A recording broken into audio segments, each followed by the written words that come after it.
All right, preservation. Preservation. Yeah, I need to go to the Who's FHFC website. Who's leading preservation? You are, Marissa? Cool. Awesome. Oh, the belle of the ball is back. I mean, all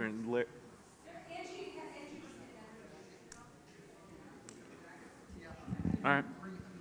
Do you want to start or do you want to wait?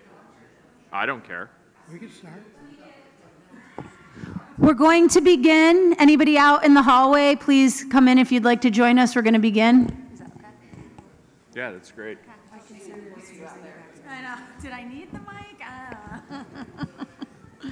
Yeah, let's get started. Because, yeah, we do have quorum. Yep. All right, call the retreat back to order. Let's talk about preservation. Marissa. Thank you, Mr. Chair, and thank you, everyone. So I'm going to try to be really exciting for this exciting topic coming after lunch, but You're following the lawyers. I think you'll be fine on exciting. Okay, yes. Lawyers and a yummy lunch No and sweets. Any lawyers that are here? Record show. But we are excited about this. In all honesty, we are going through a period of renewing our look at our portfolio preservation action plan, and as a part of this, we want to have this discussion with you, have it be a back and forth, but give you some background. So when Angie sent out the board agenda, she included a one-pager on the background for preservation. And if you looked at that, that would have given you just sort of a background about what we've done in the past few years and what we mean by preservation. Really, what we mean by preservation is preserving different ways to preserve existing affordable housing in the state of Florida. That can mean different things. It can be affordable housing that is financed with Florida Housing Resources when we talk about portfolio preservation. It could mean affordable housing that's financed with other federal resources, HUD contract programs, USDA RD programs. It could also theoretically be naturally occurring affordable housing, and what does that look like in gentrifying areas? So it's the idea of ensuring that folks who have affordable housing now are able to preserve that affordable housing. So, sorry, test the thing? Yes, okay, so the background that we gave you went through that analysis, just sort of thinking about preservation broadly. And the reason that it's important, and we're going to take a deeper look with regard to our portfolio, is because we finance developments for a period of time, right? And that affordability restriction that the attorneys talked to you about, those extended use agreements, those land use restriction agreements, they will expire in our portfolio. And we're coming on at being over 40 years old and different affordability periods through the genesis of Florida housing. And as we've grown up and looked at what we needed for financing, units are starting to fall offline and will fall offline. When I say that, that sort of means the affordability restrictions under the legal agreements are expiring. So what does that mean for our portfolio and how do we look at it? So what we're going to do, and that's basically what this slide is telling you, as those affordability restrictions expire, we want to understand more about the amount, location, and type of units that are at risk of exiting our portfolio, and what kind of resources, if any, or incentives it will take to make sure that that doesn't happen. Because as you all know, for the length of time you all have been sitting on the board, we do a lot of new unit production. Live Local Act, we're looking at getting new units on the ground. We want to make sure that we are proactive and not in a situation where we're putting resources out and we're treading water at some point because units are exiting. And we're not at that critical juncture yet, but part of being proactive is talking about it now. So the hope is we go through this presentation and discussion, and that you walk away with an understanding of what preservation is when we start talking about it, and how we address the issue moving forward. So we have some sort of action plans at the end of this to talk with you about too. And again, with that idea that we're being proactive about this and we understand the nuances and different criteria that is in our portfolio relative to what the needs are across the state as well. So, yes, so your background. Preservation is actually a defined term in our rules, but it's sort of an antiquated defined term in our rules because we historically had looked at it as preserving properties that were non-portfolio finance properties, older HUD properties that were financed years before even the creation of Florida Housing. They've got some type of contract with HUD or USDA for that type of rental assistance, and we were using our resources to look at how we make sure those don't go completely into disrepair, and are there programs that will preserve those? So in our backgrounds, as we've evolved, that's how we at Florida Housing have thought about preservation as a defined term. And in fact, we said, we won't finance competitive resources for our own deals that have already got funding. We're expecting the replacement reserves to be in place and all of these things, and so we were really focusing on this other component. And then we did that through our qualified allocation plan, which you remember is the document that Melissa shares with you each year that tells you what are we going to do with our low-income housing tax credits. And so you can see the evolution there. Prior to 2014, we thought about this, and we had different levels of how much of that resource we would commit to it. In 2014, we were about 35% of our 9% allocation looking at preserving those basically federally contracted developments that did not have Florida Housing resources to make sure we're lifting them up. Part of that is also because there were not other federal resources out there to do that. HUD does not have financing products to do that with their own developments. And then when we looked into that period of 2014 to 2020, we moved that to 15% of the 9% allocation, okay? And part of that was we had a really big push for new unit production. We wanted to maximize the amount of units that we're producing overall in the portfolio, so that was a policy decision of the corporation as well. And then in 2021, we removed the preservation set aside for those type of units from the QAP and just said, it's a permissible use, but we're not going to set aside resources, again, because we were looking at really figuring out this new unit production. And at that time, there were some changes in the regulations, and our 4% credit basically got a fixed rate where a lot of developers were saying, you can do preservation and not need the 9% credits, and let's see how that looks. Well, a lot has even changed since then, because now we've got the Live Local Act with additional resources. We have the really unique changes to trends in market conditions and construction cost increases. So some of those assumptions at the time, I don't think we've actually seen bear out, but it's important for you guys to know this is when some people talk about preservation, this is what they have in mind. We've done some things during this period of time as well, because you can use 9% allocation if a developer came in and said, I want to either preserve this property, or through the sale program as well. When we're financing rehabilitation of a property now with our competitive resources, we require a third-party capital needs assessment program where we're making sure if we're going to give you those resources to do that rehab, the rehab is needed, and it's not just a format of, doing some repairs that are unnecessary, and what you're focusing on are those capital needs and not cosmetic areas of rehab. So these are things that we have and have been thinking about over the years. So in 2017, this is when we made the shift to start thinking about our portfolio, what's financed with our resources. And I am going to make sure that Laura knows she can jump in at any point to give more context, but she gets, along with our policy staff, Nancy Muller, who many of you remember, working together to put a portfolio preservation action plan together. And that was at the request of the board at the time. They wanted to understand what's going on with our portfolio, how are we looking at this, and as we understand, we're getting to a juncture where those original affordability restrictions are starting to expire. And we did this through, there was data-driven research, stakeholder engagement, and that resulted in the creation of the Portfolio Preservation Action Plan that was presented to the board in December of 2018. Anything else you want to mention on that, Laura? Okay. So that was really, I think it's fair to say it was groundbreaking when it happened. Other HFAs across the state were saying, whoa, Florida's thinking about this. Is one of those moments where people were looking to us saying, Florida is on the cutting edge. You're thinking about this thing that's coming to pass.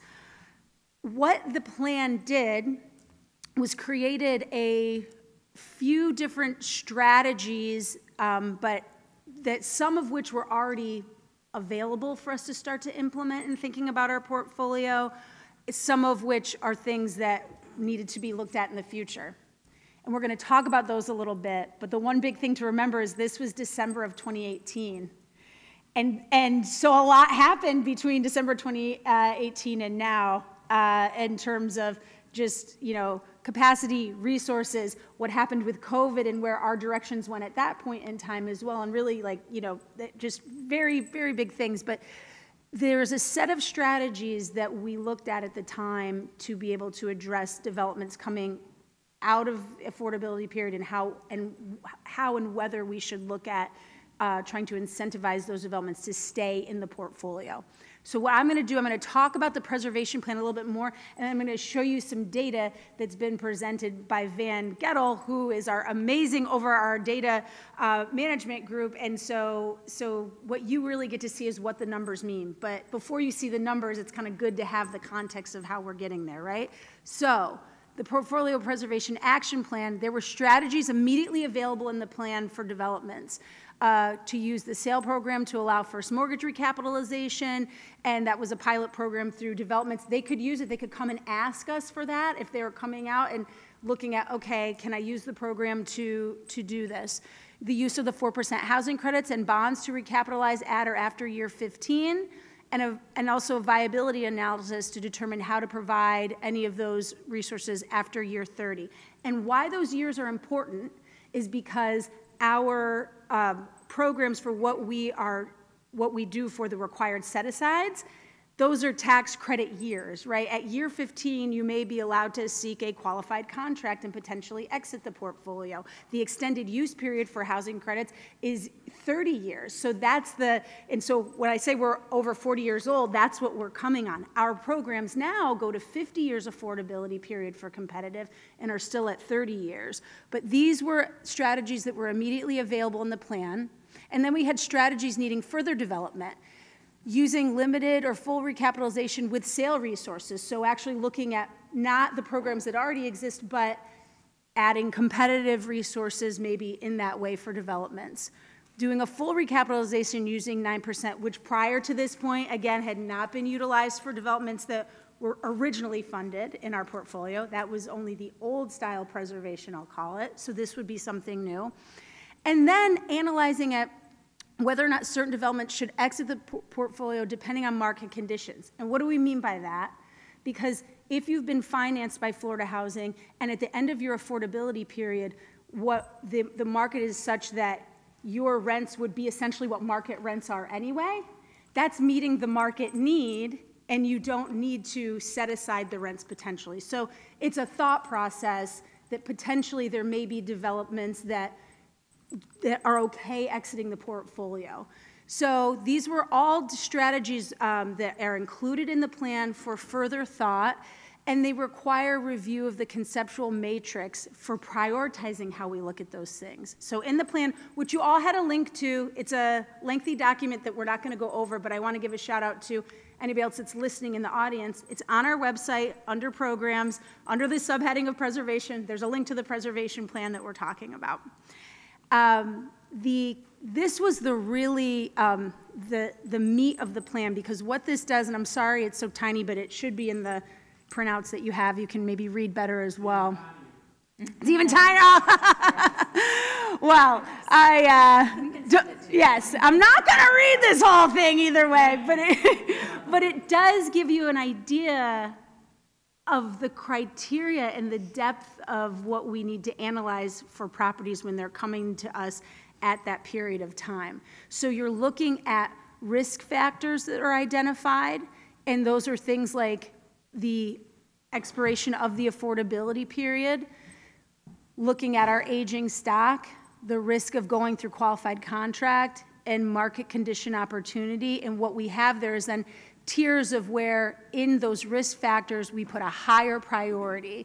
So like in that first one, for example, even though I said I wasn't going to read, when we talk about looking at a development and the risk of loss to lower income units due to, ability to increase rents if they go out of the portfolio, we have a higher priority to look at those developments where there is a strong rental market with no impediments to that conversion, because we want to make sure once that conversion could happen, you don't want those residents to not have anywhere to go because they've been able to, go right up to market rate. So that's when we talk about looking at the analysis of the market, what the strength of it is. That's an example.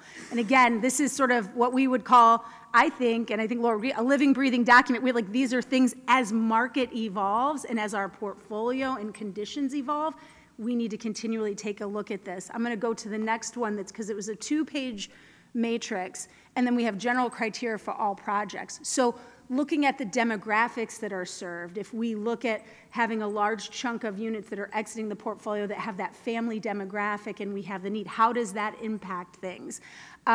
Whether or not the development has project-based rental assistance, again, that program is really important because that's helpful to the resident and that long-term assistance. So you go through those different criteria as well with those different prioritizations, and this is intended for us to, as the corporation, when developers come to us and react and say, well, I'm exiting the portfolio, or what do you have for me, or can you do this, maybe not with resources, but looking at set-asides or extensions of their LoRa or what that looks like, we have something to go back to look at. Laura, did you have any comments on the criteria matrix? I just wanted to add that, as she said, it's a living thing.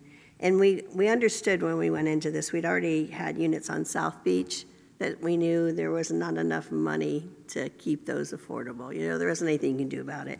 And when you talk about some of these that have the project-based rental assistance, when we did this plan, HUD wasn't willing to transfer that to another property.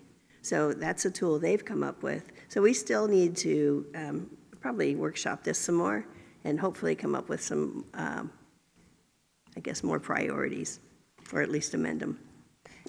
And so now, as we set what's the status of our portfolio?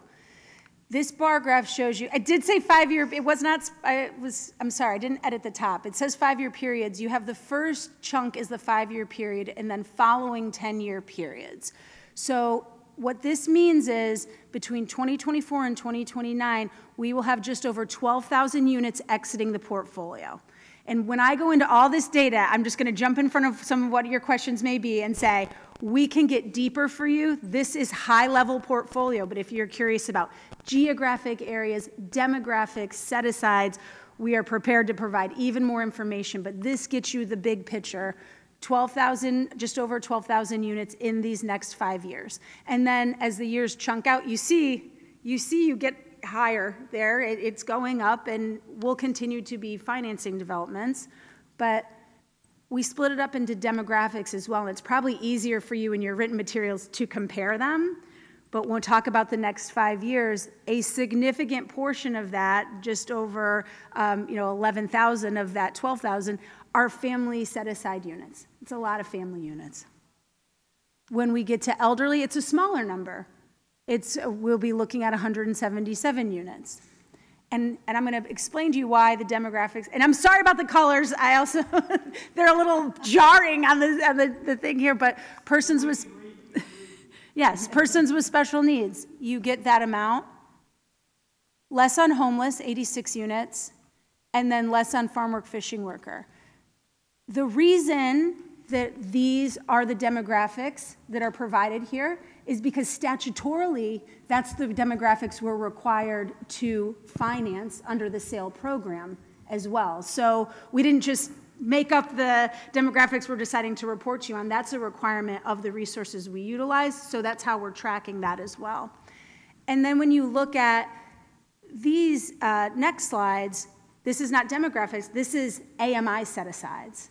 So in that first 5 years, just over 11,000 are in the AMIs of the 45 to 60% AMI, right? That's what we would call sort of in traditional thought, the tax credit set-aside rents, at or below 60% AMI. So that's a significant portion. But what we do have here, almost 500 units will be going offline that are NHTF, ELI, or very ELI burn-off. So that's the 30% and below AMI. The NHTF program, 22% and below AMI. The most vulnerable AMIs, where there is the greatest amount of need, this is what will be coming off. And those numbers can look a little bit different because the programs that finance those AMIs have different affordability periods associated with them sometimes as well. So let me see the next one. And then the, that greater than 60% AMI is the number that you have there. And that's when you think of like usually like 80% AMI units between the 60 to 80% AMI. Okay, drawing this to a conclusion. When I talked earlier about treading water and what we're financing versus what we're losing, in the past 5 years, we're approximately financing 15,000 units a year in all of our programs. And so what we need to make sure is that we're understanding where that's happening and how that's impacting what's coming out. So for us, it's just to tell, like, we need to be aware of this, right? And that trend of what we're financing exceeds what you saw for that first 5 years of what's exiting the portfolio. That's in 5 years about 12,000 units. But what you can see is that number is going to increase over time. And what we know is that there are certain geographic locations that are at risk of losing units where they may be almost impossible to replace. And that's the next step when we talk about the priority matrix that we showed you that Laura mentioned. Are there areas where we have units that now the market has exploded? It has gentrified, those units will be lost, they will be gone. And how do we make sure that we're addressing some of those things as well? And the ELI unit question as well, like I mentioned, that's going to be timed a little bit differently because those resources burn off, and where are those set-asides going to go? And so our point in talking about this and sort of bringing it to your attention now is that we have the opportunity to move forward with an approach to identify properties where there is a threat of loss to the units, and that could be, like we said, demographic, geographic, AMIs, and implement some strategies to proactively address those units. We do not have the answers yet today, how all of that will be done, but the first step is going back to the preservation plan, like Laura mentioned, looking at the criteria that we have as compared to the data that we have that we can pull where the unit loss and the risk is, and doing some work in that way. So moving forward, what you can hope to see from us is a portfolio preservation action plan update. So we want to relook at those recapitalization strategies. We know a lot of things have changed, like you know, Laura had just said, and even federally, there's new programs and products to look at as well too, and see how those fit into our overall approach and plan, and look at our prioritization guidance, and basically come to you with some accountability metrics so you can see the report sort of like we do in our information items to say, okay, here's what's at risk of being lost, here are these things, you have the information, you have the data. We will get an updated plan because there's dates in the plan that need updated as well. Like I said, there's some things we need to pull it off. It is a living, breathing plan. There was some, some items that need updated that we come to you with a report on that in the first half of 2025. And here's why this is also important, and we're not just going off like, this seems like a cool idea, and we hope you guys like it. This is a part of the legislature's objective as well in the Live Local Act. In the state housing strategy, it very clearly says we should also be looking at preservation. And as a part of the Live Local Act that passed, OPAGA will come and look every 3 years at different metrics. They will look at the first year, they did nationwide trends and what's going on with affordable housing. The second year, they're working on now trends related to, and this is broadly with affordable housing, but trends related to what local governments are doing. And state programs are going to be the next thing that come in 2025. And when their requirement to do that in the statutory language is set forth, it lists preservation as one of those things. So we really want to make sure we're addressing this as well for that reason as well, in addition to all the other really good reasons I think that we just mentioned. So that is, in a nutshell, half hour. We're ahead of schedule, Mr. Great Chair. job. Thank you, Marissa. I think there's a lot to talk about here, and I know from from the previous presentation from Schimberg how far underwater we are already, and we're falling further underwater every single year, and that was even based off of the census data of 20, which we know is inaccurate based on the way that Florida's growing.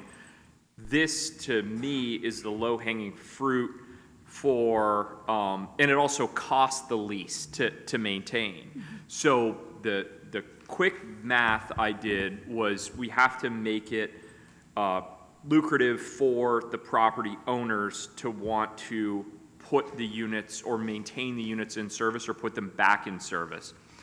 And using the numbers that Bill and I went over with the homeless school children, the deficit between market rate and now this is only Charlotte County, but I'm going to normalize it, between market rate and, oh, sorry.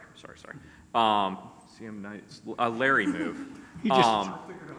And yeah, that's right. No, you didn't. After 2 times, twice.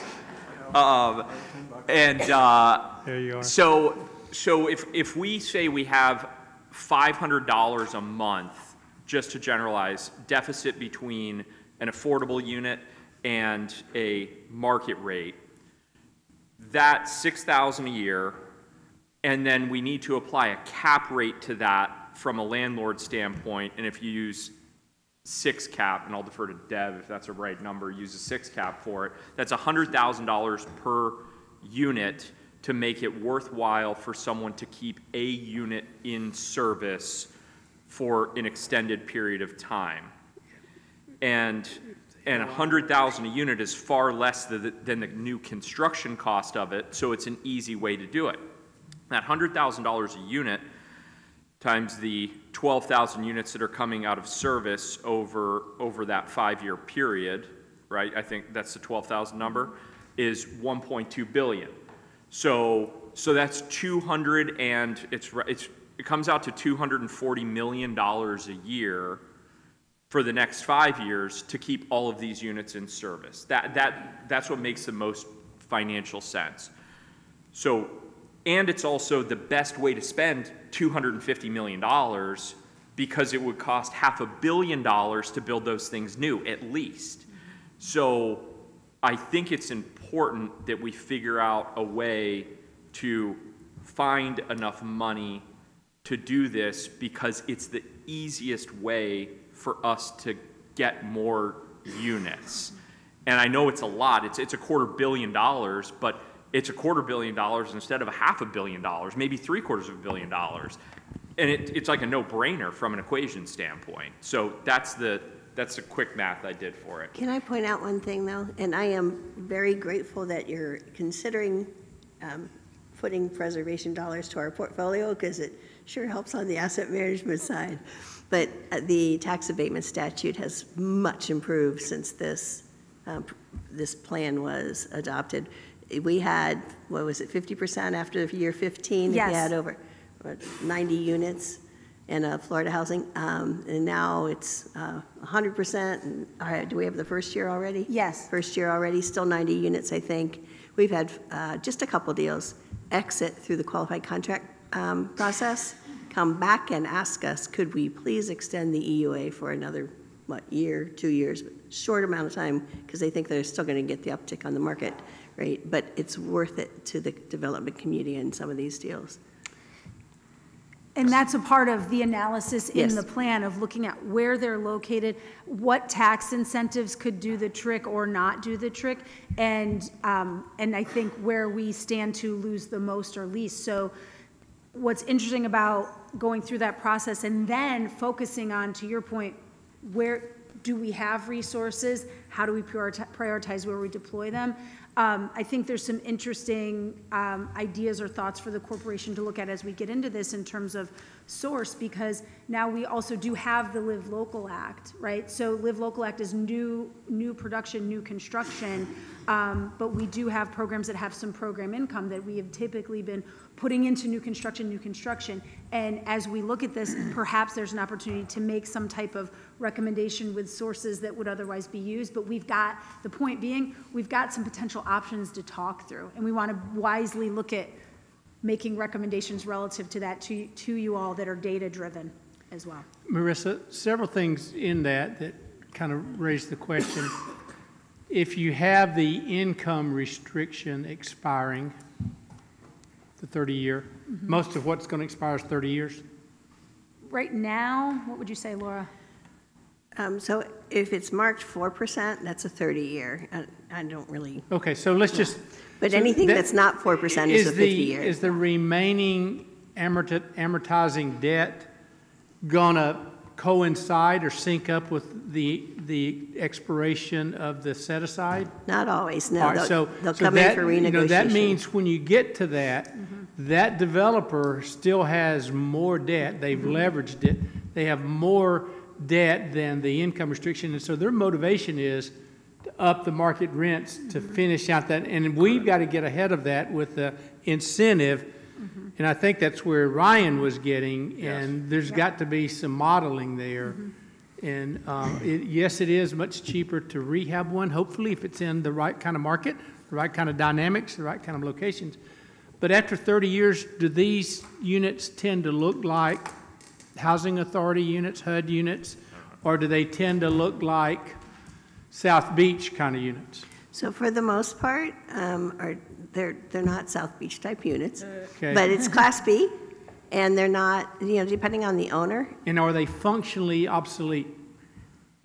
We've got some owners that paint every 5 years and Well, treat them fantastic. yeah, We've got and other owners that treat them like it's a HUD property. I'm thinking But they're in about- the minority. I'm thinking about code requirements, I'm thinking about heating and cooling, I'm thinking about all Right, that. so those systems, depending on what year you were financed, there's replacement reserves for replacing the big-ticket items. There's a lot of moving parts, aren't there? There's a lot of moving parts. There's CNAs, depending on how you were funded, when you were funded, that are required in resizing replacement reserves. I mean, we've got the whole gamut, depending on what part of Florida housing And infancy our you were built strategy under. is to keep that owner from converting it to market rent and to give them an incentive of some sort that we can keep it in the program.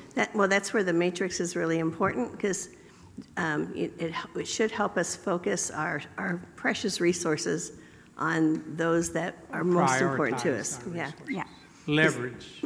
That matrix is so important to continue to kind of work on and kind of evolve, because I don't think it will be in any best interest to kind of, if there are some developments that are obsolete or they may not fit a particular need anymore, we should be focusing our resources on those that kind of meet our priorities around meeting the housing needs of, our intended residents. Yeah, but we're not going to have a strategy that's going to fit all of them. And so we can't be perfect here, we've got to just be good. Well, and we have to be fast because. That's right. I mean, that means units have already fallen off this year, because it was 24 through 29. Like, so, every time we're going to a ribbon cutting, it's like, well, that might just be offsetting units that have already fallen out of service. We just can't go further in the hole. And that's the point of being the proactiveness. I mean, we are funding at such a high rate with so many resources now. You're not at that juncture right now, but the opportunity to be proactive with it and And get go in to front of that it. owner, developer with a deal. Right. Prior to, and give them a chance to know 2 years from now, you can have this in place. So Right. Don't take it out of the program. Yeah, And- don't get it out of the program. I mean, I'm sure there's stuff that's functionally obsolete or Yeah. whatever, but. And is the word recapitalize captures a lot of that? Is Yeah. that what you? Yes. Yeah, so if you And- let them take cash out, And part of the piece too they'll is. stay in the program. Yep, in the preservation plan itself acknowledges when we're doing that, we're looking at good actors in the portfolio too, and providing resource to those who have done the right things, kept the development up, and making sure that we're not doing programs that would reward bad behavior either. So that's another piece in this whole thing as well. Have we ever just looking into this, work with the local municipality to maybe have them to work, because it's going to have an adverse effect to them if they lose those units with it? I imagine as we go through this process, as we're hoping to do some continued stakeholder engagement and looking at the matrix and looking at the plan, that we'll be engaging with local governments as well. We were at Florida Alpha, some of us, the Association of Local Housing Finance Authority Agencies, last month, And it's very much top of mind for them as well. And we're partners with them in many of our developments as well, where they may have issued the bonds, and we've got the 4% low-income housing tax credit. So I think it's a very good point. They're interested from a financing perspective, but also from their, the resident community perspective too. Do we have like a map or something that shows those units that's going to be coming Yeah, up good in the question. future compared Good to question. this? All of that we can go deeper and provide more, absolutely. question. Our data management unit is amazing, and so we had to figure out how to not overwhelm, but give some high level, but we can definitely get into a point of mapping, more data, more honed in geographically as well. Thank you. And 30 years ago, developments, a lot of them were farther out from town. In 30 years, there's been a lot of development. They may be in the middle of town. So that could make a big difference. It does depend. There are some narratives where, and this is not pejoratively to developers at all, but if they've got an asset and they're ready to take it, they may say, well, this is just going to become a B-level property and it'll be like workforce housing anyway. And that sounds really good, but that really might not be the case in some of these very, dynamic markets that are gentrifying, that people want to live in. I mean, we were talking about, just rents anyway. And so if you're an owner, you're incentivized to get what the market can sustain. And so in some places, depending on where developments are, that might be the case. And that's why we talk about the priority matrix as well, because there may be some areas where that's just would not be sustainable either. There's no incentive to keep it at that level, depending on what the market can provide. So I want to thank staff for the opportunity to have this conversation. I know that we've been discussing it for many months now, but to the extent that perhaps other board members have or have not. But to Jody's point, one of the things that I enjoy most about this preservation conversation and the opportunity to really look at preservation is to sort of change the way that some of the older affordable housing stock looks, to continue to work towards changing the perception about affordable housing as a whole, who lives in it and what it looks like. I remember the first time that I had a conversation with someone about preservation was about 2 years ago. It was a property owner in Broward who owns dozens, if not more than 100, natural occurring affordable housing units across the county, some of them which don't have air conditioning, because, when they were built, central AC wasn't as much of a thing as what we value now. So some of them have window units, but again, just thinking about not just the neighborhoods that they're in, but what they probably look like now being at the end of their useful life. And so, should we be able to come up with, should the legislature appropriate us dollars for preservation, I think that it's a really great opportunity not just to continue to strive for excellence within our portfolio, because certainly we know that we do, but to support some of the natural occurring affordable housing and some of the developments outside of our portfolio where there might be an opportunity for that owner, that property owner, to say, yes, we would keep it affordable, but again, we need that carrot. We need to make sure that it continues to be viable. So I hope that in the future, when it comes before this board to allocate dollars to preservation, that we will be in support of that, and if we can continue to have conversations with perhaps Katie and her team about what kind of policy might need to be implemented at that state level to better support preservation and preservation of affordable units. Thank you. If I don't mind, can I just say a few words here? So I'm usually the one asked to find out how much money we need to do this preservation. And so I appreciate Chairman's napkin stuff, and it gets me to thinking all the time, so I appreciate that. Now, one of the things, like if one of our developers comes across a property that has no AC and it's naturally occurring, usually that would be, I would think, in line to be redeveloped, which means it's torn down and built new. That'll be appreciative of that process. The second thing is the value of $100,000 a unit. That's the increased value to the existing owner. And so at that point, a new owner who would come in and rehab it, they have to pay just to buy the property, the existing value plus $100,000. So now the cost just to acquire the needed rehab building is going to be the whole thing. And so it's going to be, maybe $200,000 just to buy it. We have minimum rehab standards of $40,000 a unit. plus soft costs, everything else, you know, our actual rehab properties now are low to mid 300,000 units total, of which a lot of that, say if you do a bond transaction, it's going to be 40% tax rated equity. So that's not us, it's going to be private sectors providing equity investment. And then if it's 4%, we may do some sale. So sale can be leveraged to help that all work out. And it may be something like your cost just for sale process. So it's all a leveraging process. And if you can think about the process, if you can get back with me, anything you want to talk about, that'd be great. Well, if it has existing sale, there's going to be limits to how much more sale it could have, at least in the statute too. So. Pardon me? Correct. Yeah. So we will, without other questions and to keep on schedule, our promise to you to take away is that we're going to continue looking at this. And you'll maybe be seeing some more info item stuff in the board package. And if you have additional questions about just what's going on in your areas, debrief with us and we can get you additional information as well. But I think we're all very excited about taking this on and getting, and like I said, proactive is the key word on it for us. So thank you. Moving on to multifamily development policy updates. Melissa's doing that? Yep. All right, let me test this out. All right.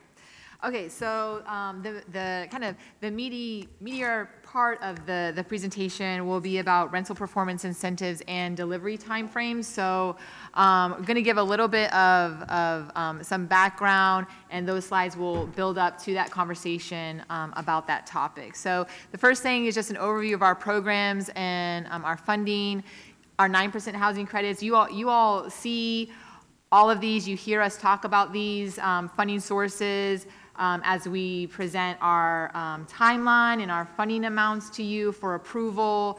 You hear it when we make our recommendations for awards to you all. You hear, you see it in your board package when you're looking at those credit underwriting reports, when you see, other waiver requests and the like. So you're very familiar with, all of the terms and what those sources are. But our 9% housing credits, that's what we talk about as our competitive housing credits. Those are competitive because each state has a limited amount that they get allocated, which is based off of the state's population. And so, like Marissa mentioned, she said, we're doing about on average 15,000 units a year overall with our overall financing program. So in the 9% housing credit world, we're looking at last year, we produced about a little over 3,000 units with the 9% housing credit program. And then you've got the multifamily mortgage revenue bonds, which you heard a lot about from our attorneys. Those are tax-exempt bond financing. Our 4% housing credits are utilized with those bonds. So our 4% housing credits are non-competitive because, like our attorneys mentioned, if a development can obtain an allocation of bonds and they can finance that development with 50% of their overall aggregate basis of that development, if it's financed with tax-exempt bonds, they can utilize the 4% housing credit, and there's an unlimited amount of 4% housing credits as long as they have that allocation of bonds. And so with our bond program, last year we financed about 1,634 units. Of those, 660 were under the bond program, and then the remaining are generally covered under the housing credit program set-asides. So then last year with our 4% program, we financed over 10,000 units with the 4% program, and that program is often utilized to rehab developments. And so, they're using our bonds, but they can also use local HFA bonds. And so they'll use those local HFA bonds. They'll come into Florida Housing for our 4% credits. And that's how we're doing a lot of rehab and preservation developments as well. So then we have our State Department incentive loan funding, our sale program. Last year, we financed a little bit over 3,000 units with the sale program.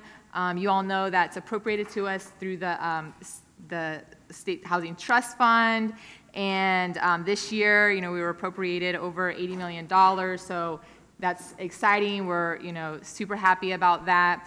and it really acts as that gap financing. So in the majority of the transactions, you've got your bond and your housing credit equity providing the majority of the capital stack, and then that sale financing, its function is to really act as that gap filler. And then we have the Live Local sale funding, which you have heard us talking about a lot over the last year. So we have the $150 million that we term the innovative Live Local funding source. And so in that funding source, we are charged with providing mixed-use developments. So we can provide units that are at that 80 to 120% missing middle, but we are still charged with providing mixed-use development. So we're still looking to provide units that are 60% AMI and below, and ELI units in those developments. And so in the next slide, we'll look a little bit about how, what was kind of the result of that funding last year. Then through the Live Local program, we also have the corporate tax contribution program, so we can receive up to $100 million through that program. And so through Marissa's updates that y'all hear, in 2023, we had, over $99 million in reservations. So we can take $25 million per development and utilize that for developments of significant regional impact. And so y'all will see, we'll be making recommendations for $50 million of that $100 million source tomorrow. So that'll be our first round with that. And then we have grants. And so we have have had in the past a special appropriation of grant funding that is dedicated to disabled or developmental disabilities demographic. And so we build community residential homes, supportive living units. We also utilize that money for larger developmental disability developments. And so in this past year, we funded a community residential home with 6 bedrooms, and then we did another larger developmental disability development that produced 50 units in that program. And then we have our federal programs, which is run by David Westcott and his team. And so we have our home and home ARP, our NHTF, and our CDBG. So with our home ARP and our NHTF funding, we can fund units at those 22% and 30% AMI levels. We've been able to integrate some of those units into our general occupancy developments. So that's been a really great use of that funding.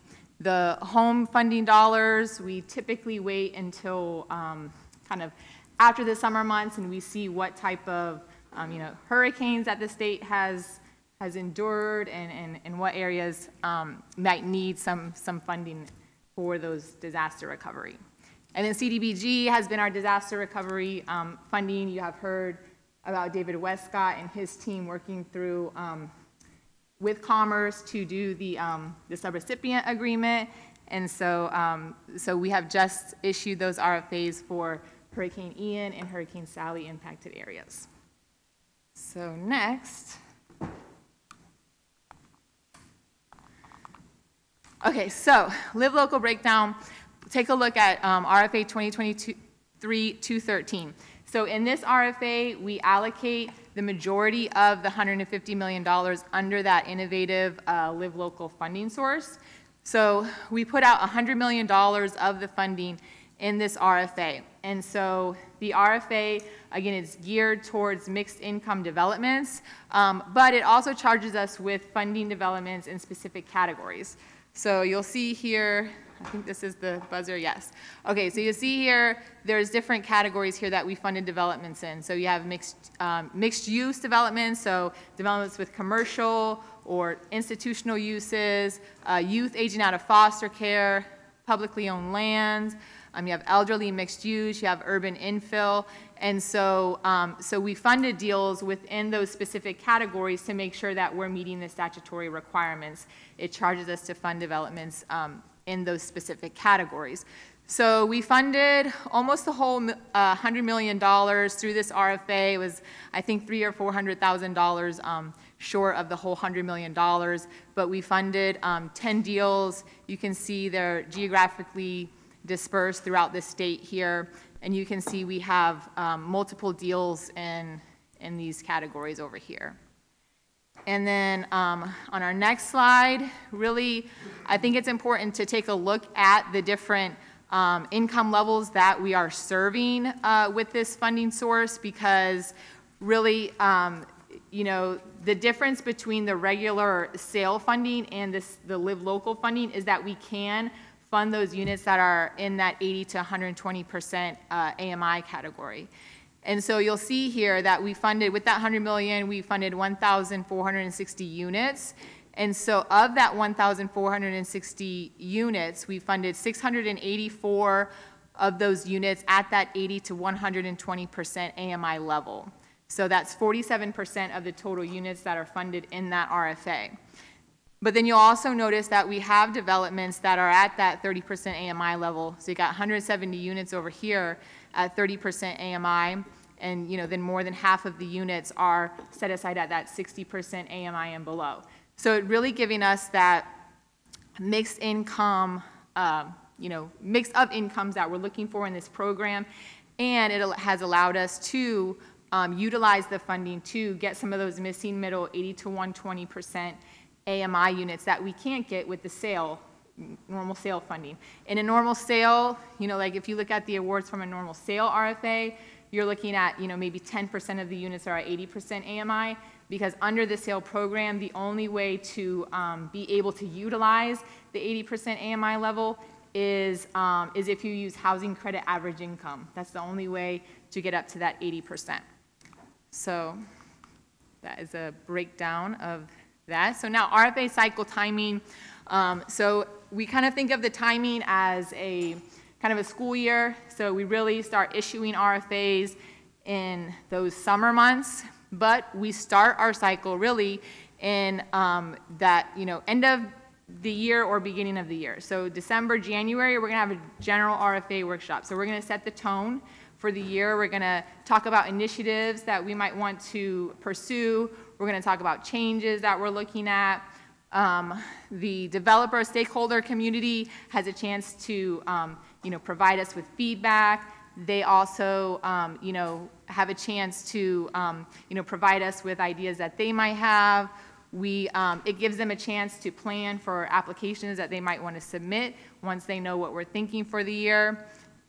Simultaneously, we're looking at rule development. Are we going to do rule development this year? If so, we're going to come to you in the beginning of the year, because simultaneously, all of these things are kind of happening at the same time, because you have legislative session that's going on.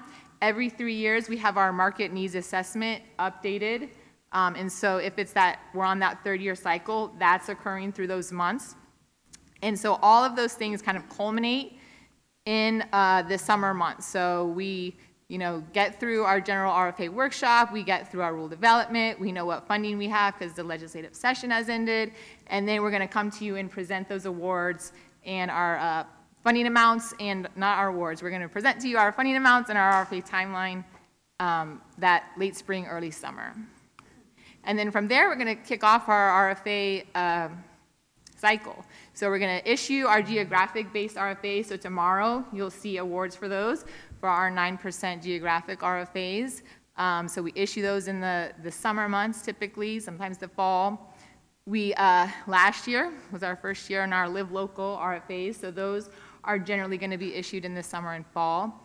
We typically will have a specialized demographic general workshop in the fall, and that really sets us up to issue our specialized demographic RFAs in the fall and winter.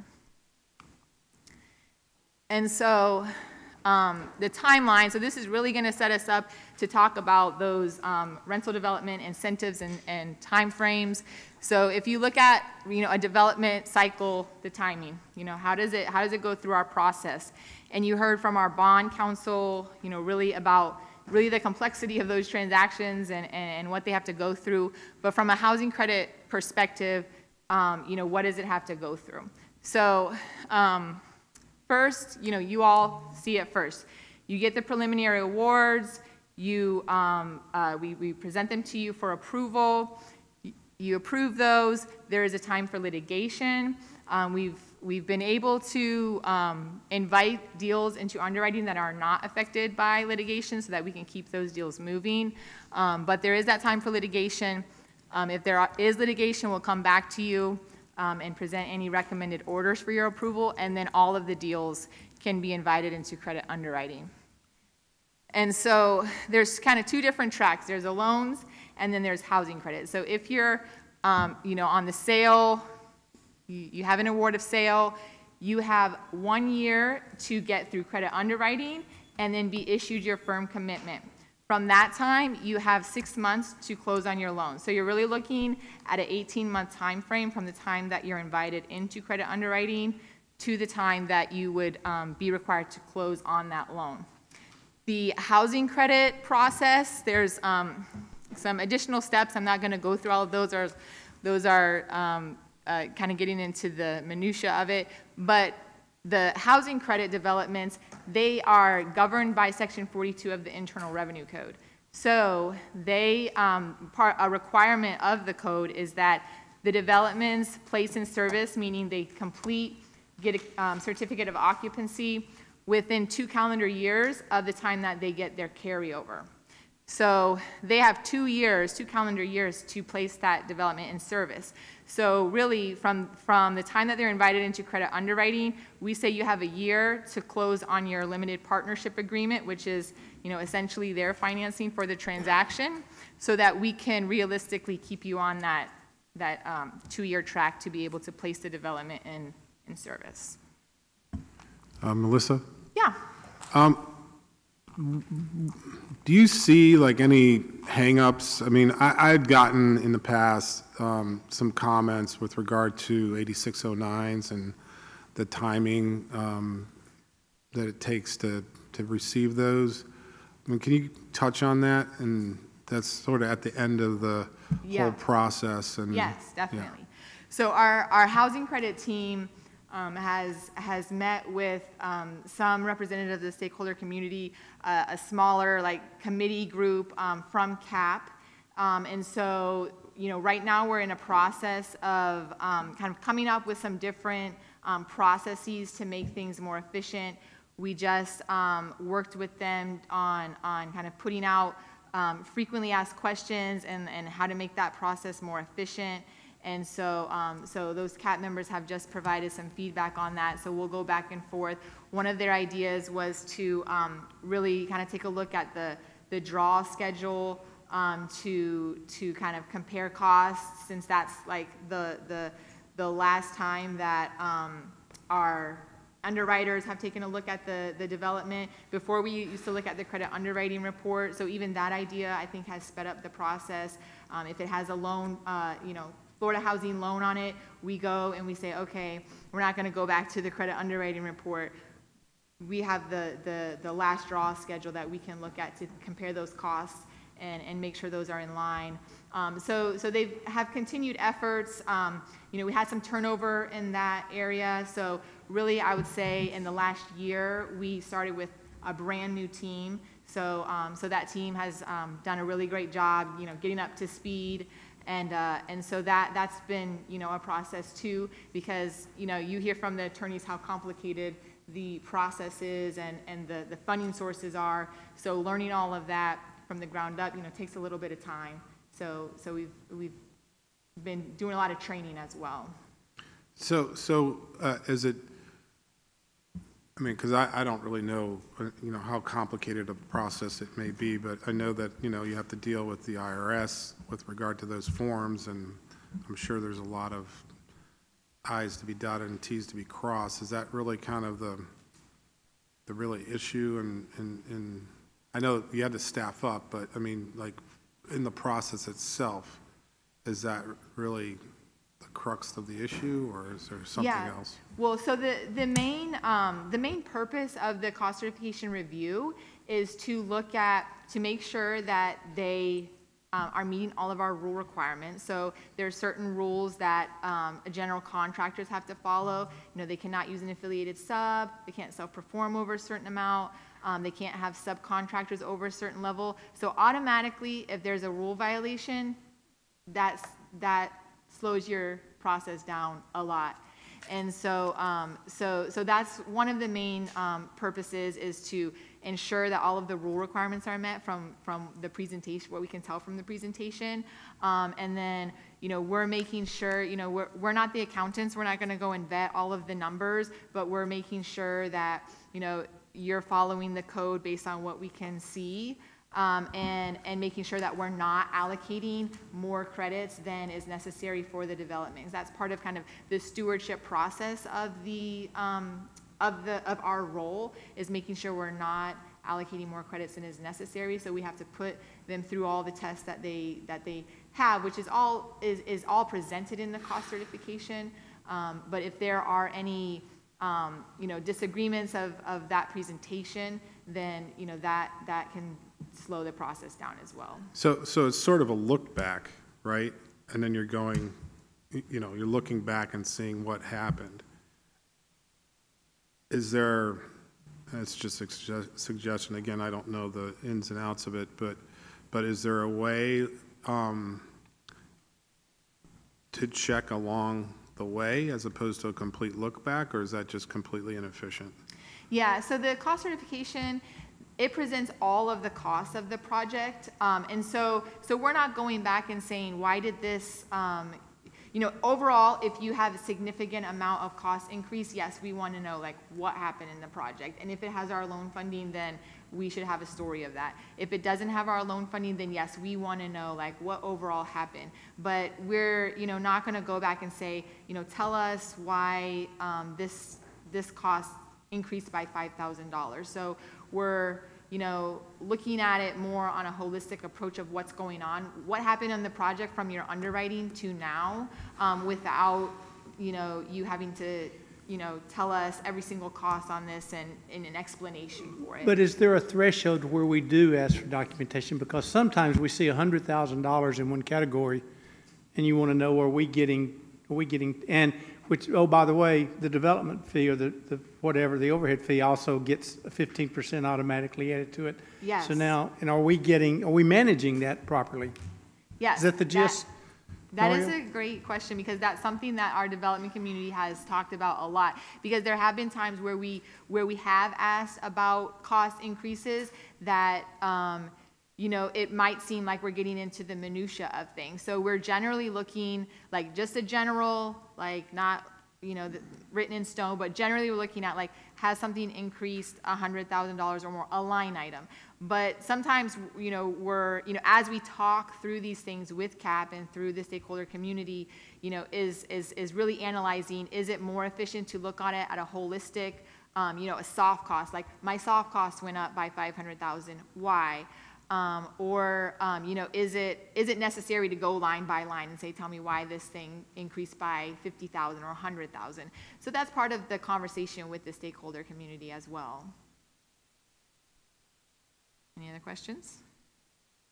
It's an ongoing process. It has been an ongoing process. So I like numbers and spreadsheets, so I'm happy to talk more about that later. So one of the things I know last time we had this opportunity, like if making sure that the county, they're approved by the county, you know, if they, with the land or codes, should I say, is that part of? That is all through, so our underwriters vet some of those things, like, right, do you have your permits? Do you have, you know, your notice of commencement? They do have to submit their notice of commencement, but those other approvals happen outside of the Florida housing process. Okay. Okay, so rental performance, incentives, and delivery timeframe. So we went over the development timeline, and so a few years ago, we really, you know, saw a lot of extension requests, and so multiple extension requests, and so both staff and the board really had, you know, some concerns about the amount of extension requests that we were seeing in terms of being able to deliver the units more efficiently and quickly to the market. And so, so we started workshopping some ideas at that time. At that same time, COVID came, and then once that kind of went through its process, Then we, experienced inflation, rising interest rate, rising insurance costs, all the things. And so we continue to workshop different ideas through that time frame, but knowing that, developments are still experiencing, different market dynamics.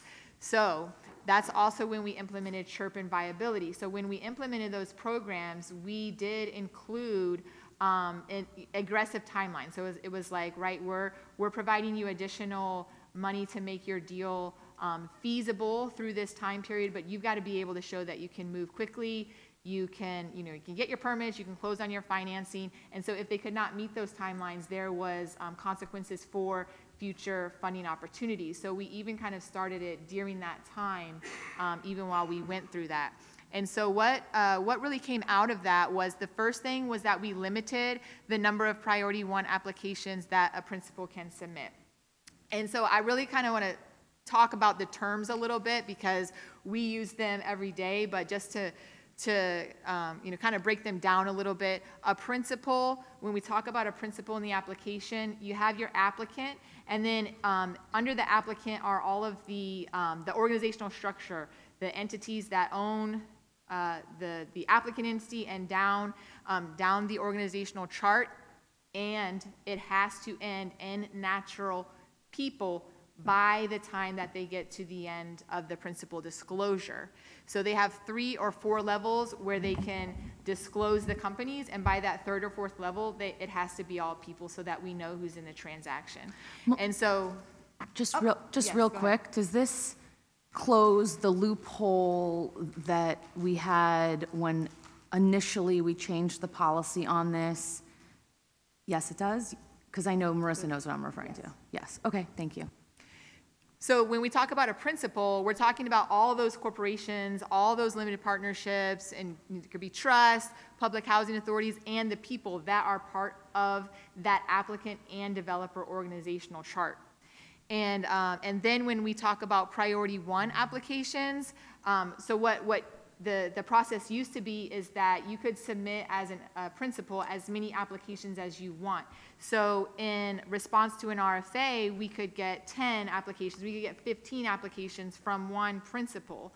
And so what we were finding is, hey, like, you're submitting a bunch of applications to me, but I don't really think that these are all fully vetted. Like, all 10 of these probably you haven't, done all your research on, you haven't gone through all of these. So when we implemented the priority 1 applications, we said, hey, give us your best 3 deals. Like, what makes the most sense financially, locationally, the partnerships that you have in those deals, your ability to proceed, all of those types of things. And so we said, give us your best 3 priority 1 applications. And then you can submit as many priority 2 applications as you want. But when we get to the funding and selection process, we're going to prioritize funding priority 1 deals. So if we're funding a goal, we're going to say we're going to look for the highest ranking priority 1 application that meets that goal. And so really, it is pretty rare that a priority 2 application would get funded.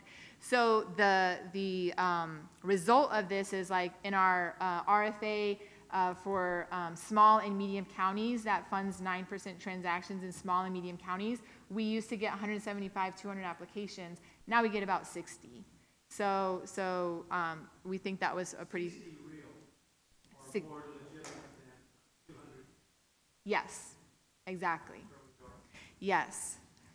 And so then the next thing that we did, we took it a next step further. And so in the 2022 and 23 RFA cycle, we said, okay, you submit your priority 3 applications, maybe one of those gets funded, let's say. If you cannot close on the financing within the time that we kind of just talked about, so if you have Florida Housing Loan and you got that 18 months to close, or you have your housing credit transaction, you have that 12 months to close, if you do not close within that time frame, then you would have a reduction in the number of priority 1 applications you can submit in that same RFA that next cycle.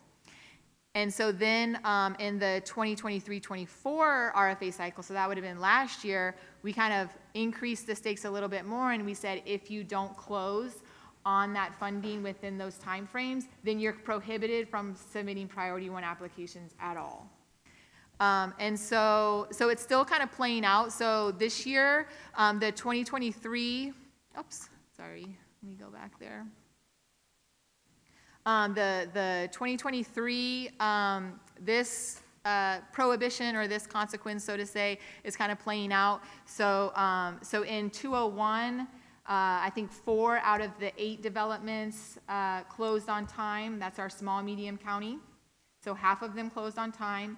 And then in 202, which is our large 6 county RFA, I believe it was 3 out of the 6 closed on time. And then in our Miami-Dade, all 3 closed on time. So, so that is a improvement. But this next year, you'll see that the stakes are even higher because they will not be able to submit any priority one applications in that next RFA cycle if they don't close on time. Then this year, we have also implemented a permit ready goal. So we're kind of testing some different things out. So we're in RFA 2024-201 and RFA 2024-203. So that's our 9% housing credit RFAs, small and medium county and Miami-Dade County. We included a goal to fund 1 deal that could obtain all necessary building permits and close on their construction financing within 6 months of their invitation to credit underwriting. And if an applicant applies under that goal and they cannot meet it, then the consequence would be that they would be prohibited from applying in the next RFA cycle altogether. So in 201, we did have 3 applications, and so one of those deals will be recommended for funding tomorrow. And then in 203, we did not have any applications, but we will probably put it in that RFA again this year because we really just introduced that idea about 6 months prior to the issuance of the RFA. So we're hoping, as folks have time to get sites ready, that we would get some applications under that goal. And then we are also, and this is really more just a point in terms of making the process more efficient, is that we're streamlining our credit underwriting report template. And I bring that up here because you all will be seeing a new template. You'll be seeing probably the new template in your board package maybe as early as October. And so you'll probably see a mix of templates for a little while because if credit underwriters have already started a credit underwriting report on an old template, they'll go ahead and finish that out. But if they have a new credit underwriting report, they can use the new template. And so really we took out duplicative information, so we're not saying the same thing in multiple spots. And we took a lot of the narrative information and tried to put it in chart form so that, yes. So hopefully that'll bring efficiency on our credit underwriter process, our staff, you all reading these, so that you'll be seeing that as well. And then lastly, kind of looking forward to where we're headed to right now. So the first thing I have there is consequences for waiver requests. So we put these measures in place to say like, hey, we're looking for deals that are vetted and that you that are ready to go as you come in and apply for us. So if you don't meet those requirements and you're asking for certain waivers or you're asking for multiple extensions, that they're, part of the recommendation to you might be that they, are limited to their participation in a certain RFA in an upcoming year. And so we're exploring that as we get waiver requests in. And then the next thing, and this is the last thing, is the concept of a ranked waiting list to be able to quickly redeploy funding. And so we haven't publicly workshopped this, but it has been an idea in the stakeholder community that's been brought up to us in workshops over the last year. And so, so what that would look to do is that we would institute a deadline. And again, we've got to workshop what that deadline is and what the threshold is, but there would be some threshold, let's just say 3 to 6 months from that invitation to credit underwriting that would show a substantial commitment and an ability to proceed. And so, we set this bar at that time frame to show like, hey, within 6 months, whether you want to move forward with the deal or you have issues and we don't want you to sit on the issue while you hope to figure it out, and you would return that funding if at that point you don't meet that threshold level. So if you don't meet whatever that threshold is and whatever that time frame is, then that funding would be rescinded and it would be redeployed to the next development in line for funding. And that's where the ranked waiting list term comes in. So if this concept continues to move forward, it would also kind of change the presentation of the awards at the board meeting. So we would present the awards to you just like we do now, and then we would create a list under each kind of goal, what we would call a ranked waiting list. And so those would be developments that would be next in line for funding if that original award did not meet their commitment at that 3 to 6 month time frame. And so the board would approve those awards and the developments in the ranked waiting list. And so again, if a development does not show that ability to proceed within that 3 to 6 months from that invitation to credit underwriting, it would require them to return that funding, and then staff would redeploy the funds to the next application on that ranked waiting list, which would be part of our overall recommendation of awards. So again, this is something that we haven't workshopped all the way yet. It's just, it's something that has been presented to us. We think it has a lot of merit based on the direction that we've been going. And so that is the end. Melissa? Of my multifamily Oh, good, questions. Yes, let's do it. Can you go back to the previous slide? Of course. So what have you all seen in terms of the typical delays, if you will, that would result in going past, like, say, a 3 to 6 month, the deal not being baked enough for, a developer to say, I'm completely committed here at this point in time? Yeah, like sometimes there are maybe problems with the transaction. Like I've seen a deal that has a sinkhole on it before, and so we might not always know that it has the sinkhole right away. A developer might be sitting there trying to figure out like what they want to do with the property, and so are they fully committed to it? I'm not sure, but we may not even be aware of that problem until after this time frame. So this would create a system where any issues in the development would come to the forefront much earlier, and then it would also force them to say, like, yes, I'm committed to this deal and I've got X in place to show it, or I don't want to take the risk, and now we can redeploy the funds quickly to the next transaction that would be ready to go, because that's really the whole point of putting these measures in place, is that the developments are ready to go. And so if we have competitors who are applying with deals that can move forward quickly, then they should be allowed to do that, and not, the funds shouldn't be held up by deals that don't have that ability to proceed. And Melissa, could I add something too about the what keeps something? I think something that we've talked about also is not only the conditions on the property, but do you have your financing? Because something that has come up, and we've talked about this in workshop with developers, which is they're incentivized to leverage really well and get the source, sort of hoping or thinking, oh, sure, and I'm also going to get this gap from the local government too. And then maybe that doesn't come to pass. And so it's making sure not only the site conditions are feasible and ready to go, but they have all of their financing partners locked up as well.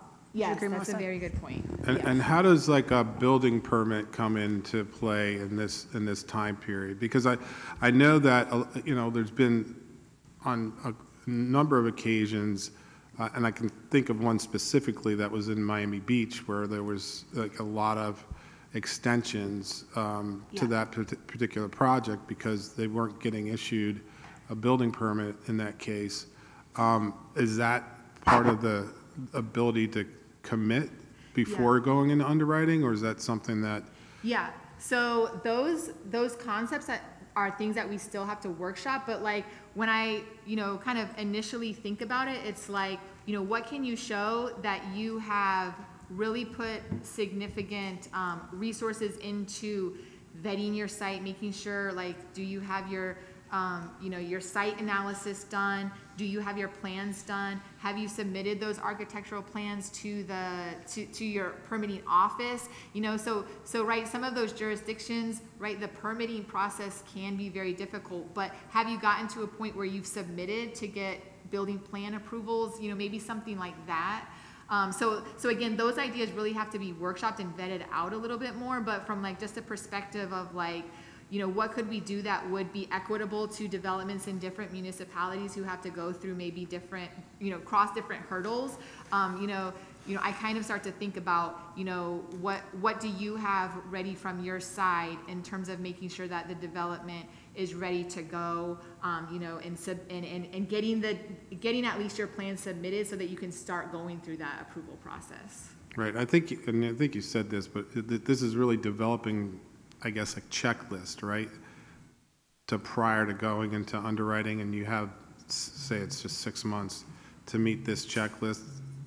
Yeah, I think from just kind of like a, you know, thinking about it from, you know, a beginning part of the process, I think that there would probably need to be like, you know, a certain threshold, like have you submitted your plans for approval, or do you know, how can you prove that you have all your financing sources lined up? Like, is there a way that you can show us you have all your financing in place and you've got your plans submitted, something like that. Right. So again, things that we need to workshop and think through, but I would think that there needs to be like it's black and white, like this is what you need to have submitted. Yeah, I think so too. I mean, it can't be subjective, you know what I mean? Yeah. I think too, something to think about is, you know, the timeline for the supplies, right? You need a generator, you need elevator, and at times it's like, what's the timeline for that? Because that could put a huge hold as well, so. Yes. Yeah, definitely. I think all of those things are really important to think about, and it's really, you know, I think thinking about it from that beginning process of like, are you able, you know, are you fully committed to the deal, and are you able to bring it to a point where it shows that you're moving forward and that you can start construction at a reasonable time frame? First, I have a question for you. If a developer during that 3 to 6 month invitation period fails to commit, does that affect them negatively when it comes to bring something else coming up? Because I know there's a lot of costs that's involved, because you're going to have to go to the next development and go through the funding process against with them. Yeah, and I think that's something that we would have to consider as we're putting this, you know, out for feedback, because, you know, right now we have the requirement that if you don't close within that 18 months, you have a consequence. You can't submit priority 1 applications anymore. So if you return that funding, that seems like it should be a different path. So I think that's something that we would have to consider as we, you know, workshop that idea a little bit more. Do we know what that cost would, how much that cost would be? The cost that's affected corporation waiting for that period to get up to that particular 3 to 6 month period as far as underwriting? Like the cost for the corporation? Yes. Yeah, I wouldn't say there's a cost for the corporation per se, just in terms of really, you know, an initiative to make sure that we're getting developments in the door that can move forward quickly and expeditiously, and in terms of just, you know, having the money not deployed and sitting there while we're waiting for, you know, developments to be able to move forward. So we would come up with that number so that would be part of the consequence if they don't go through the process. So, yeah, we would definitely have to think through that part a little bit more. Thank you. There's a million scenarios we could go through in development of what can go wrong. Yeah. Generally, everything's priced so that everything goes right, and then that never happens. I'm a developer, so I'm sensitive to our partners in the community that build these things. I have a project where, unfortunately, someone had a heart attack. They're okay, but you know, that's slowing down the process. I have another one where someone on staff went on vacation and didn't tell anyone and didn't get their work done in time, and so that's an unavoidable delay, at least from the developer standpoint. So I say that only because, and it seems like you're already going down this route, but I would encourage you to further, provide carrots for good actors and the sticks for bad actors. Because ultimately that's really what we want to do. We want to encourage good behavior and we want to discourage bad behavior, but it's also unfair to penalize someone where if it's out of their control. So, and in development that happens a lot, just like the sinkhole you mentioned. You said staff might not know about it.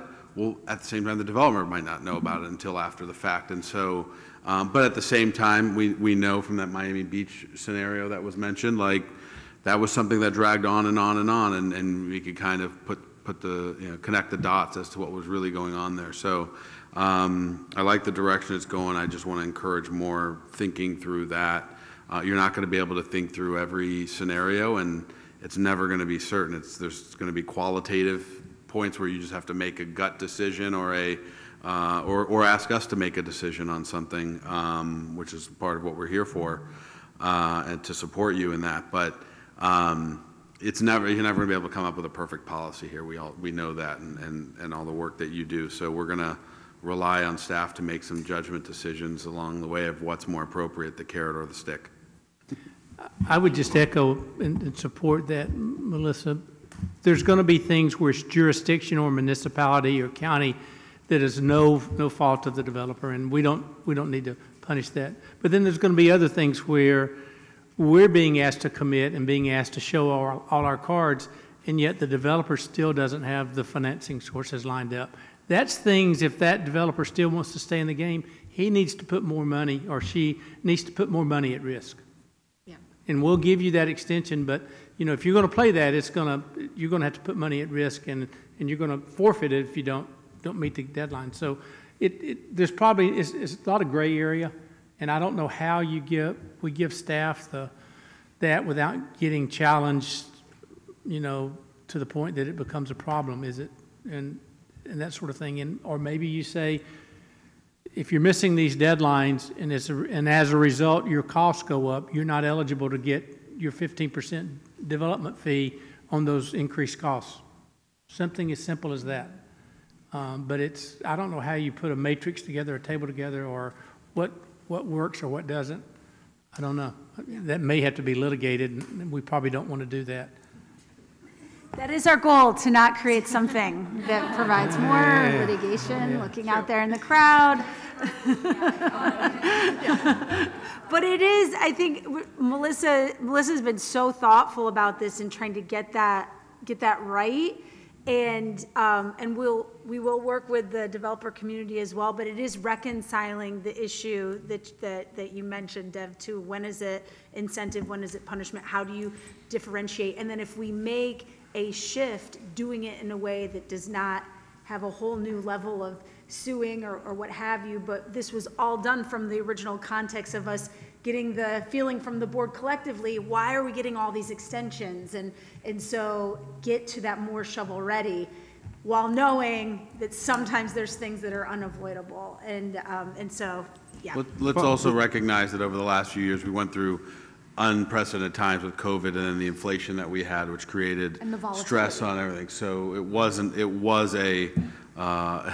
abnormal amount of, well, hopefully, but it was an abnormal amount of requests that we saw, and they seem to have normalized, but still going forward, it'd be better if we could get that down and streamline the process for everybody. And do you see, number one, I'll just make the comment that, the workshops have, all the stakeholders involved, and, you guys are developing that together. So, hopefully at the end of the day, everybody's in agreement, in terms of, how to move forward.